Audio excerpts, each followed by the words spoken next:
Singapore general হাসপাতালে চিকিৎসাধীন ইনকিলাব মঞ্চের মুখপাত্র ও ঢাকা ৮ আসনের সম্ভাব্য প্রার্থী শরীফ ওসমান হাদী মারা গেছেন। ইন্না লিল্লাহি ওয়া ইন্না ইলাইহি রাজিউন। দর্শক, এ বিষয়ে আরো জানার চেষ্টা করব সহকর্মী আহমেদ রেজার কাছ থেকে। গোটা দেশের মানুষকে শোকের সাগরে ভাসিয়ে চলে গেল ওসমান হাদী। কিন্তু ওসমান হাদীর চলে যাওয়াটাই কি সব শেষ? না দর্শক, শেষ না। এর ক্রিয়া প্রতিক্রিয়া নিয়ে করা এটা তার রক্তের মধ্যে ছিল না। হাদীকে যারা গুলি করেছেন, যারা তাকে হত্যার পরিকল্পনা করেছেন, তারা আসলে কে, কোন দলের, কোথায় থেকে এই মাস্টার প্ল্যান করা হলো, সেটা কিন্তু এখনো প্রশ্ন। এটার জট কিন্তু এখনো খোলেনি। জন্য প্রসিডিউর হচ্ছিল না, অপারেশনের মধ্যেই তার বিপি ফল করে এবং তখন থেকে আনকন্ট্রোলেবল অবস্থায় ছিল। পরবর্তীতে তো তার আসলে আমরা মৃত্যুর সংবাদ পেলাম। ইন বিটুইন আমরা আসলে কোনো ইন্না লিল্লাহি ওয়া ইন্না ইলাইহি রাজিউন। খুবই দুঃখের সহিত বলতে হচ্ছে, ওসমান হাদী আর নাই, তিনি মৃত্যুবরণ করেছেন, আমাদের ছেড়ে চলে গেছেন। প্রিয় দর্শক শ্রোতা মণ্ডলী, এই বিষয়গুলো নিয়ে আমরা অনেক বিস্তারিত কথা বলব। তার লাশ কিভাবে আনা হবে, কখন আসবে এবং তার সর্বশেষ বর্তমান পরিস্থিতি কি, চলেন আমরা ভিডিও স্ক্রিনে দেখে আসি। আশা করছি পুরো ভিডিও জুড়ে আমাদের সাথে থাকবেন এবং ভিডিওটি শেয়ার করে দেবেন, প্রত্যেকজনের কাছে শেয়ার করে দেবেন। কিন্তু এই দুঃসংবাদটা দিতেই হচ্ছে। হাদী তো ভেন্টিলেশনে ছিলেন, কখন লাইফ সাপোর্ট খুলে ফেলা হলো এবং কিভাবে কি হলো জানাবেন আমাদেরকে। ইশরাত, পুরো দেশবাসী আসলে দোয়া করছিলেন পুরো হাদীর জন্য। শরীফ ওসমান হাদী অর্থাৎ ইনকিলাব মঞ্চের মুখপাত্র এবং নেতা, আসলে সেই সকল দোয়া শেষ পর্যন্ত তো আসলে ব্যর্থ হয়েছে। যেটি হচ্ছে হাদী, শরীফ ওসমান হাদী, সেটি তিনি আর ফেরেননি। অর্থাৎ বাংলাদেশ সময় রাত 9:30টার দিকে আসলে তার লাইফ সাপোর্টটি খুলে ফেলা হয়েছিল এবং সেটি আসলে নিশ্চিত করেছেন তার চিকিৎসক, যিনি বাংলাদেশের পক্ষে ছিলেন, ডাক্তার আব্দুল আহাদ। তিনি আসলে তেমনটি জানিয়েছিলেন এবং পুরো দেশবাসী নিশ্চয়ই এই সংবাদে বিমর্ষ। এবং আমরা তো সবাই দেশবাসীর যেই কথা আমরা শুনছিলাম, মূলত সবাই শরীফ ওসমান হাদীর জন্য দোয়া করছিলেন দীর্ঘ সময় ধরে, তার সেজন্য ফিরে আসে সবার মধ্যে আবারও, এবং তার যেই বক্তব্য, তার যেই মানুষের পাশে থাকার যে কথা, সেগুলো যেন তিনি আরও একবার বলেন। রাজনীতির মঞ্চে মানুষের জন্য কথা বলা, দেশের জন্য কথা বলা, সেটি যেন বলেন, সেটি আসলে হয়নি। আমি একটু এক নাগারে আপনাদেরকে একটু জানিয়ে দিতে চাই যে ঠিক 12 তারিখে হাদীর দুপুরের পরে, অর্থাৎ জুমার নামাজের পরে, দিনটি ছিল শুক্রবার, জুমার নামাজের পরে মূলত হাদীকে গুলি করে। আততায়ীর গুলির যে কথা আমরা জানছিলাম, এখনও সন্দেহভাজন বেশ কয়েকজন আছে যাদেরকে পুলিশের পক্ষ থেকে মূলত কোনো ধরনের এখন পর্যন্ত কাউকে তেমনভাবে সন্দেহভাজন কাউকে আটক করতে পারেনি। এবং তারপরে প্রথমে আপনাকে একটা বলে রাখি, আপনি নিশ্চয়ই জানেন, তারপরে দর্শকদের জন্য আরও একবার বলে রাখা, যে প্রথম ধাপে ঢাকা মেডিকেল কলেজ হাসপাতালে অস্ত্রোপচার করা হয় এবং সেখানে প্রথম ধাপের অস্ত্রোপচার শেষে মূলত তাকে স্থানান্তর করা হয়েছিল রাজধানীর এভারকেয়ার হাসপাতালে। এবং সেখানেও কিন্তু তিনি প্রায় 3 থেকে 4 দিন সেখানে অবস্থান করছিলেন। অর্থাৎ গত সোমবার, শুক্রবারের পরে গত সোমবারে কিন্তু তাকে স্থানান্তর করা হয়েছিল আরও উন্নত চিকিৎসার জন্য সিঙ্গাপুরের যে জেনারেল হাসপাতাল সেখানে। এবং বলা হয়ে থাকে এই অঞ্চলের নিউরো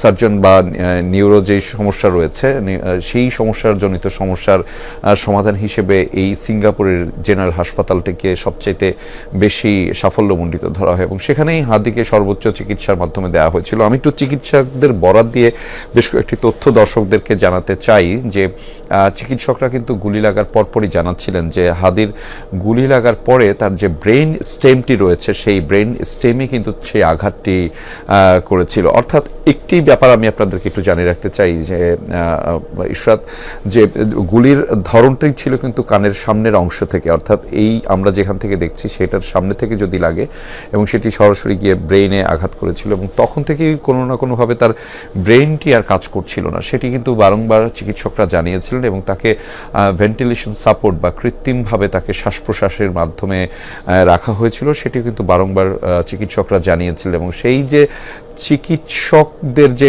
কথা, সেটি কিন্তু ওনারা বলছিলেন যে হাদীর অবস্থা সংকটাপন্ন। এবং আপনি জানেন গতকাল রাতে কিন্তু প্রধান উপদেষ্টাকে সিঙ্গাপুরের পররাষ্ট্রমন্ত্রী তিনি আসলে ফোন করে যে তিনি সংকটাপন্ন অবস্থায় রয়েছেন শরীফ ওসমান হাদী, সেটি কিন্তু জানিয়েছিলেন। ফলে সেখান থেকেই বোঝা যাচ্ছিল অনেকটা ব্যাপার যে তিনি যেই অবস্থায় রয়েছে সেই সংকটাপন্ন অবস্থা থেকে কতটুকু ফাইট ব্যাক করতে পারবেন।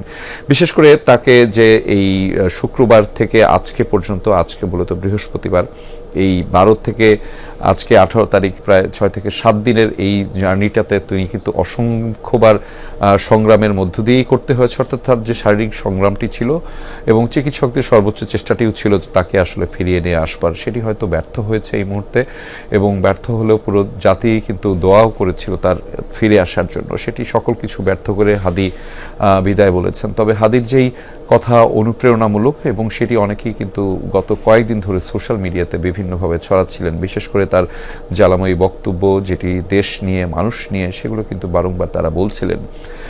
কিন্তু চিকিৎসকদের ভাষ্যমতে যেটি বলা হয়েছিল যে তার ব্রেইন ড্যামেজ বা ব্রেইনের ক্ষতিটা যে পর্যায়ে হয়েছে, সেটি আসলে সেখান থেকে ফিরে আসাটা অনেকটা কঠিন এবং মিরাকেল। আমি দু একজন চিকিৎসকের সাথেও কথা বলছিলাম, মূলত ইশরাত, তারা যেমনটি জানিয়েছিলেন যে এই সমস্ত রোগীর ক্ষেত্রে তাদের প্রথম ধাপে যে 48 থেকে 72 ঘন্টার একটি অবজারভেশনে রাখতে হয়, সেই সময় আসলে অনেক সময় অনেক রোগী রেসপন্স করে, কিন্তু দুঃখের বিষয় যেটা হচ্ছে যে প্রথম 48 ঘন্টা থেকে 72 ঘন্টায় হাদি কোনোভাবে কোনো ধরনের রেসপন্স করেননি। অর্থাৎ তার গুলি লাগার পরের যে সময়টা, যে 48 ঘন্টা, সেটি খুবই গুরুত্বপূর্ণ ছিল, এবং 48 থেকে 72 ঘন্টার মধ্যে তেমনভাবে রেসপন্স, অর্থাৎ শারীরিকভাবে রেসপন্সটি তিনি কিন্তু করেননি, এবং তাকে যে কৃত্রিমভাবে যে ভেন্টিলেশন বা শ্বাস প্রশ্বাসের প্রক্রিয়া করা হচ্ছিল সেটি দীর্ঘ সময়, এবং এই যে স্থানান্তরের প্রক্রিয়া ঢাকা থেকে সিঙ্গাপুর, সেখানেও কিন্তু সেই আমরা দেখি যে কৃত্রিমভাবে শ্বাস প্রয়োগের মাধ্যমে, শ্বাস প্রশ্বাসের ত্বরান্বিত করবার মাধ্যমে তাকে আসলে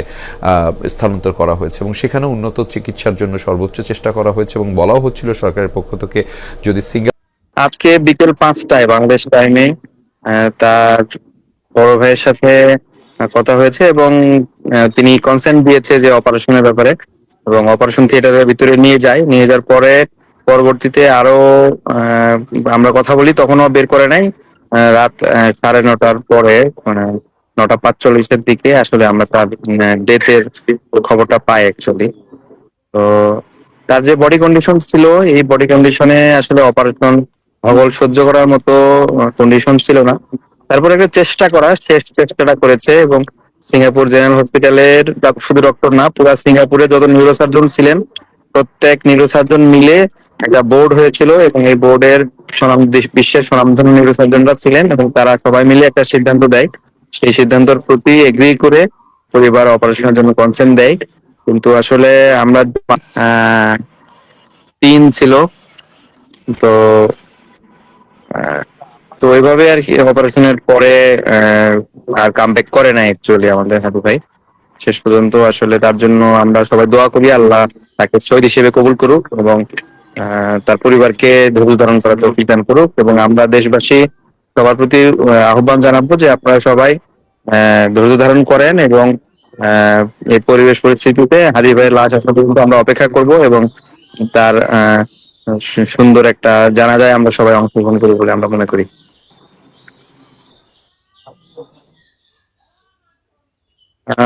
এখনো এক্স্যাক্টলি ইনফরমেশনটা জানা যায় নাই, তবে আমাদের কাছে মনে হয়েছে যে আগামীকালকে সকালের নাগাদ আসতে পারে তার মরদেহ। তো আজকে রাতে তো কোনোভাবে পসিবল না, আগামীকালকে দিনের মধ্যে আসবে। তো আমরা জানতে পেরেছি বিভিন্ন সোর্স থেকে আগামীকালকে হয়তো সকালের নাগাদ তার লাশ বাংলাদেশে আসতে পারে। অপারেশন তো যে কোনো প্রসিডিউরে অপারেশন আসলে নতুন করে তাকে তো আবার অ্যানেস্থেসিয়া দিতে হয় নাই, সে যেহেতু ভেন্টিলেশনে ছিল, অ্যানেস্থেসিয়া দেওয়ার নতুন করে প্রয়োজন পড়ে নাই, আর্টিফিশিয়ালি ভেন্টিলেটেড তো সে হচ্ছিল। তো মূলত তার যে ব্রেইনের কন্টিনিউয়াস প্রেসার মনিটরিং করার জন্য আইসিপি মনিটরিং একটা ডিভাইস হয়তো ওখানে লাগাই দিলে কন্টিনিউয়াস প্রেসারটা রিয়েল টাইম স্ক্রিনে দেখা যেত। তো এটা খুব বেশি জটিল অপারেশন না অ্যাকচুয়ালি, এটাই করার প্ল্যান ছিল। তারপরে ভিতরে নিউরোসার্জনরা কি ডিসিশন নিয়েছিল অ্যাকচুয়ালি ওটা তো কেস সামারি দেখলে আমরা জানতে পারবো। তবে ইনিশিয়ালি আমাদের কাছে তথ্য যেটা আছে সেটাতে আমরা জানতে পেরেছি যে তার আইসিবি মনিটরিং যে মেশিন আছে সেটাই লাগানোর জন্য প্রসিডিউর হচ্ছিল। না, অপারেশনের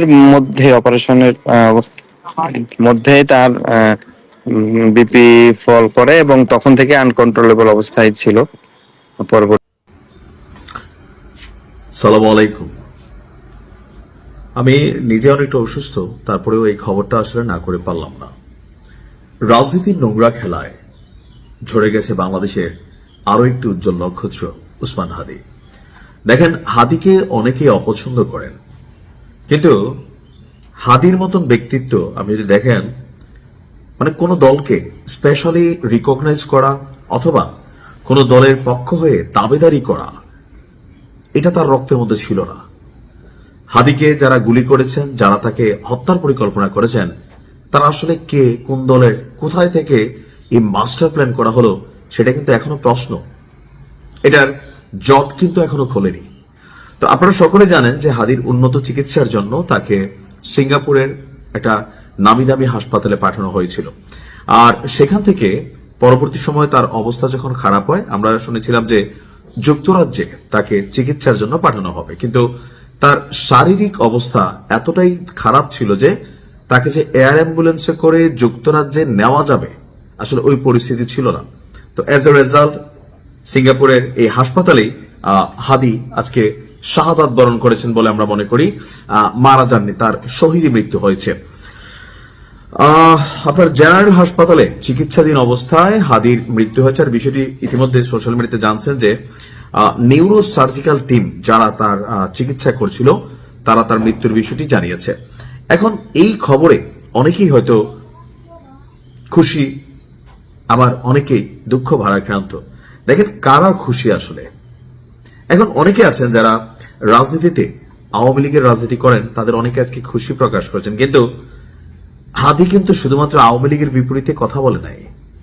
আপনি দেখেন হাদির বক্তব্য প্রত্যেকটা রাজনৈতিক দলের যারা করাপ্টেড অথবা দুর্নীতিবাজ অথবা রাজনীতিকে ফ্যাসিজমের একটা রূপ দেওয়ার পরিকল্পনা করে বা যাদের মধ্যে এই বিষয়গুলো আছে, তাদের প্রত্যেককে নিয়ে ওসমান হাদি কথা বলেছেন। ক্ষণজন্মা এই ছেলেটাকে আমি জানি না বাংলাদেশ কতদিন মনে রাখবে। ইতিহাসের গহ্বরে হাদিরা হারিয়ে যাবে, নোংরা রাজনীতির জয় হবে। ক্ষমতায় যাওয়ার পর প্রত্যেকেই ভুলে যাবে।